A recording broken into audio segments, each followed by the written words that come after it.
بسم الله الرحمن الرحيم.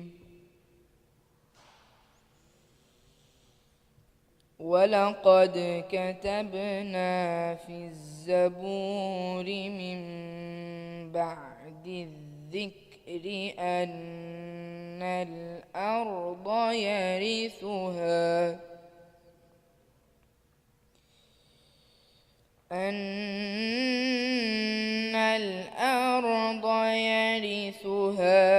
عبادي الصالحون.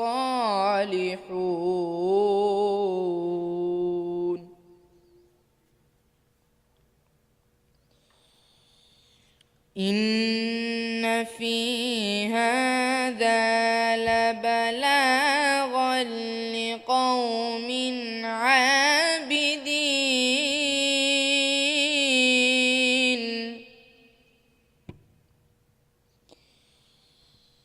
وما أرسلناك إلا رحمة للعالمين.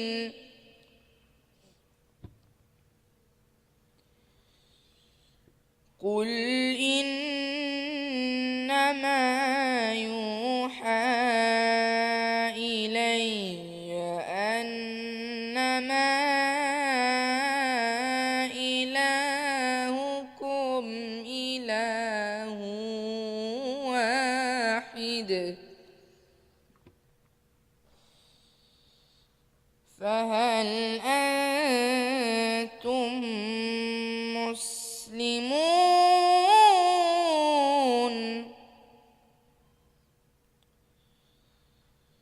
فإن تولوا فقل آذنتكم على سواء.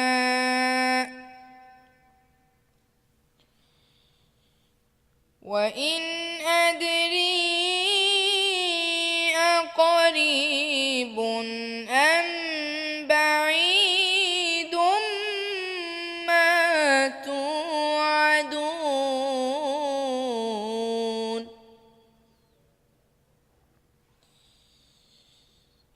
إنه يعلم الجهر من القول ويعلم ما تكتمون.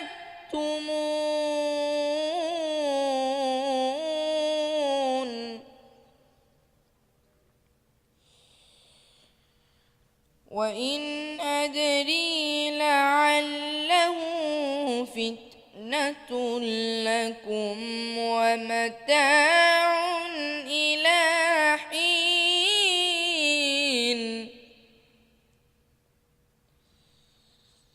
قال رب احكم بالحق وربنا الرحمن المستعان على ما تصفون. صدق الله العظيم.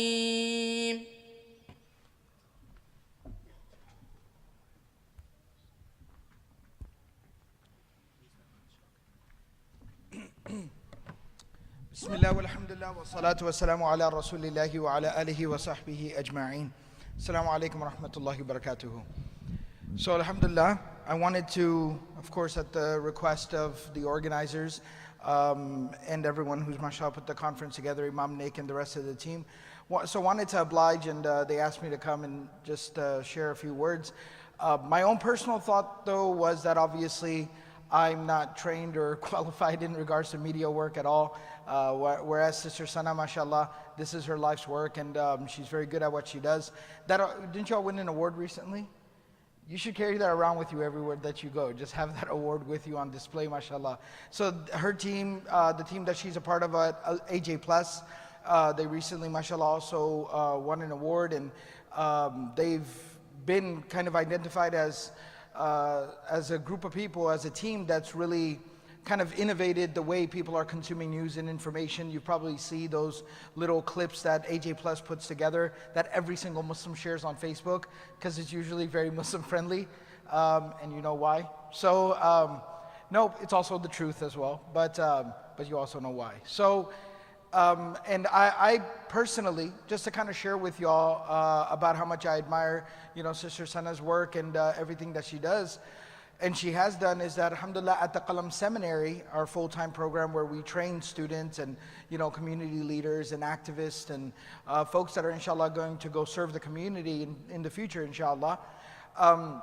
We had Sister Sana come and join us last year for a whole day to just do a day of just instruction, giving guidance, giving advice, sharing thoughts about Muslims and the media and how we can interact with the media, and just to understand what really occurs and what really happens. And alhamdulillah, we have a lot of different guest instructors that come, and it's all very beneficial. But I remember particularly that day, I was in the class pretty much the whole time with a notebook myself, just taking notes the entire time, and I felt like I learned a lot.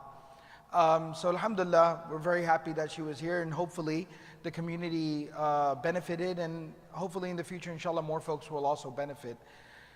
I just wanted to mention a couple of very quick points.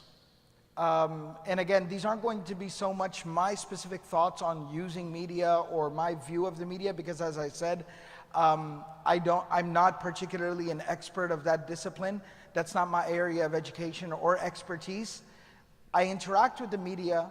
We, of course, use social media for a lot of our different projects and the different things that we do, the messaging that we have, but it's not my forte. But there are a couple of things philosophically that I want to talk about.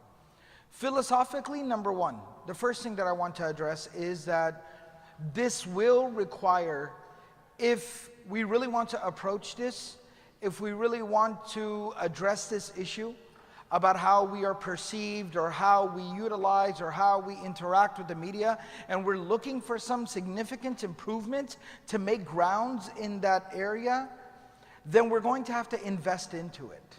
That's the first point. It will not happen automatically. We got, I know Sister Sana mentioned this when she came and she spoke to us at the seminary at Qalam, and I was following some of the tweets and stuff that I think she said something to this effect here as well. But we have to stop waiting for somebody else to come and just kind of rescue us and save us and say nice things about us. And it also creates a very weird dynamic where we get overly excited the moment somebody says something nice about us. Then they turn around the next week and then they have something very harsh to say about us, and then we're left kind of standing there awkwardly like, oh. And if we want to kind of take control of our own narrative, tell our own story, we have to invest into it, right? It's just not good enough for me to maybe have whatever training I have in, Islamic studies or in community leadership to just kind of prop me up over there to kind of start talking to the media, and that's magically going to somehow solve our problem. We're going to have to invest into this, just like we have to invest into everything else that we want within our communities, right? And the Prophet ﷺ was very fascinating about that, is specifically people who could speak on behalf of the Prophet ﷺ, people who could speak on behalf of the community. He very heavily invested into individuals like this. You had people like Abdullah bin Rawaha radiallahu anhu. You had people like Ka'ab bin Malik. He was a young Ansari. You had people like Hassan ibn Thabit. These were essentially folks that represented the Muslim community in diverse groups and audiences. They were people who spoke on behalf of the community, right? They were the mouthpieces for the community. And the Prophet ﷺ invested very heavily into them, and in fact, gave them opportunities. And the second point that I wanted to make here very quickly, and I'll conclude with this, is secondly, we have to then, this has kind of a bigger point behind it, but with everything that we're dealing with externally and online, we have to be a little bit more compassionate and merciful with one another.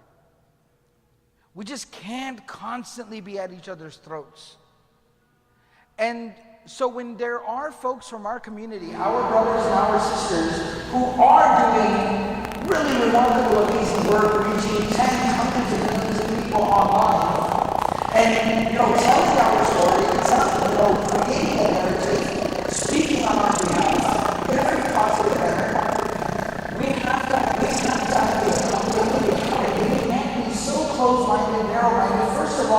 when I think someone's wrong, when I think that Sister Sana is doing something wrong, or she said something wrong, or she's whatever it is, first of all, me thinking that it's wrong doesn't make it wrong. Does everybody understand that? I don't think everybody understands.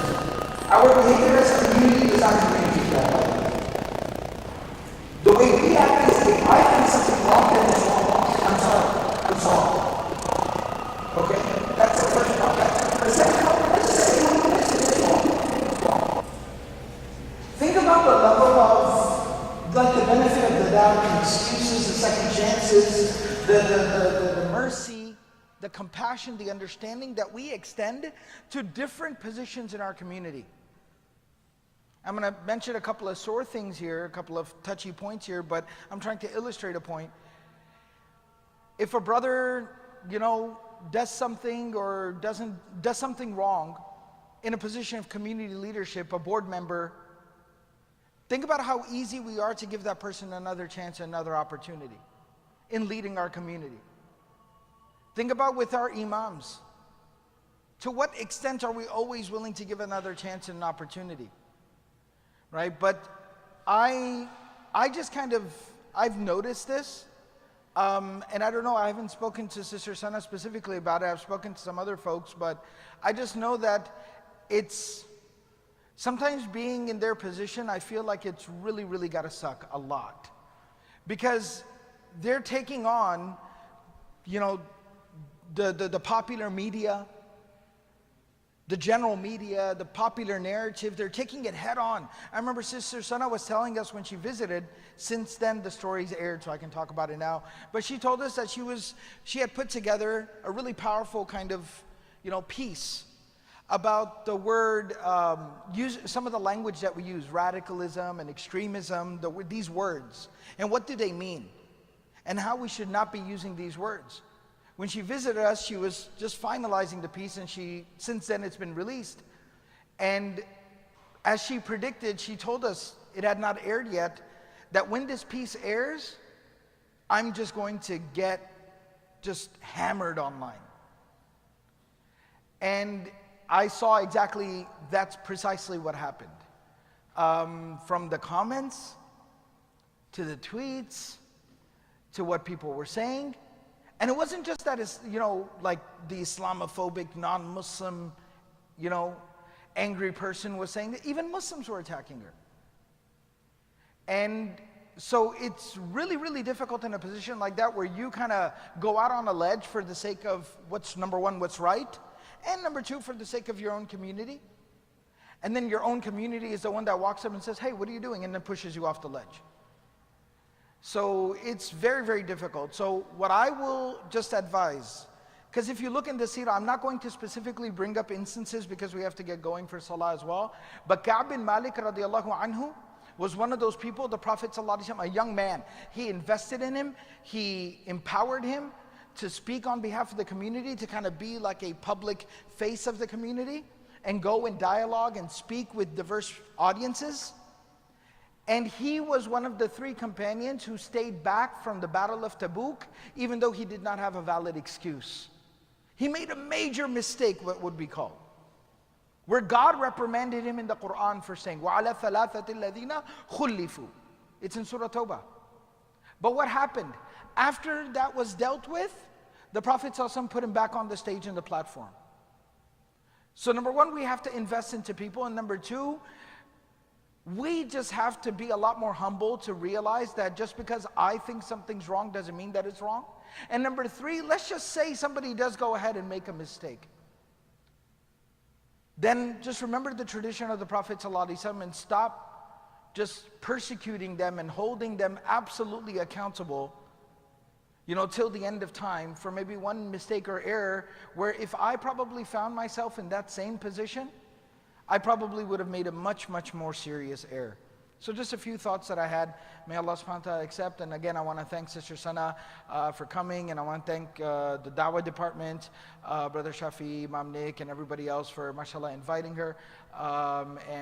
We hope and pray that Allah gives her strength and stability and consistency, and she's able to keep doing what she does, inshallah. And hopefully she inspires some of our young people here as well, that maybe this is also something you can do to benefit the community instead of going to med school. Assalamu alaikum.